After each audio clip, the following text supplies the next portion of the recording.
Hey everyone, today I'm going to show you how to turn on Shuffle Play on Spotify.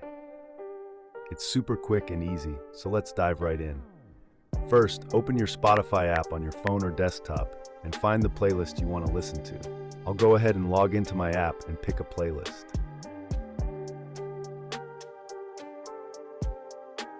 Now to turn on Shuffle, start by tapping on the song you're playing to bring it up to full screen. At the bottom left corner, you'll see a crossing arrows icon. That's the shuffle button. If it's gray, it means shuffle is off.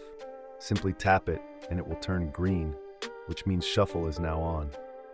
Once shuffle is enabled, Spotify will randomly play songs from your playlist instead of following the original order. To the right of the shuffle button, you'll also see a circular arrow icon. That's the repeat button.